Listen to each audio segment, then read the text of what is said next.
नमस्कार. झुंजार 137 न्यूज उस्मानाबाद या यूट्यूब चॅनलमध्ये व ब्लॉगमध्ये आपलं सर्वांचं स्वागत आहे.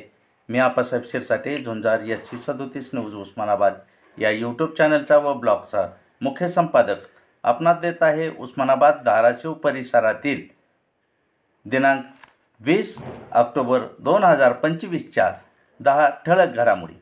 मसा खुर्द तालुका कळंब येथे पिकअपच्या धडकेत एक जणाचा मृत्यू. जखमींना कसलीही मदत न करता चालक झाला पसार. कळंब पोलिसांनी केला चालकाविरोधात तक्रार दाखल व गुन्हा नोंद.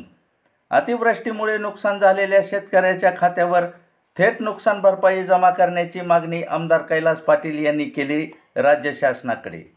सिव्हिल हॉस्पिटलच्या कचरा कंपाऊंडच्या बाहेर अजिंठा नगरात सिव्हिल हॉस्पिटल व नगर परिषद प्रशासन खेळते जनतेच्या आरोग्याशी.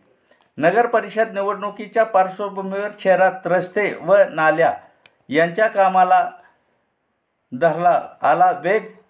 लवकरात लवकर सर्वच कामे होत आहेत, टप्प्याटप्प्याने सुरू. शिंदे शिवसेना गटाचे लोकसभा अध्यक्ष आनंद पाटील यांच्या नेतृत्वात व एकनाथ शिंदे पितापुत्राच्या कार्याने प्रेरित होऊन लोहारा तालुक्यात अनेकांनी घेतला शिवसेना शिंदे गटात प्रवेश. आज भीषण महाअधिकार पूजा तुळजापूर येथे भल्या पहाटे संपन्न. लोहारा तालुक्यात शेतकऱ्याच्या सतर्कतेमुळे हरणाच्या पाडसाचा वाचला कुत्र्यापासून जीव. महसूल विभागात होणार पारदर्शकता. महसूल विभागाचे अप्पर सचिव यांच्यासह विभागीय आयुक्त व इतर प्रशासकीय कार्यकारी अधिकारी यांच्या प्रमुख उपस्थितीमध्ये महसूल मंत्री बावनकुळे यांनी घेतला महत्त्वपूर्ण निर्णय. शहरातील मुस्लिम बांधवांनी आपुलकीच्या व देशभक्तीच्या अबाधित राहण्याविषयी दिल्या हिंदू धर्मीय यांना दिवाळीच्या हार्दिक शुभेच्छा. नगर परिषद करते दलितांना विषयी दुजाभाव.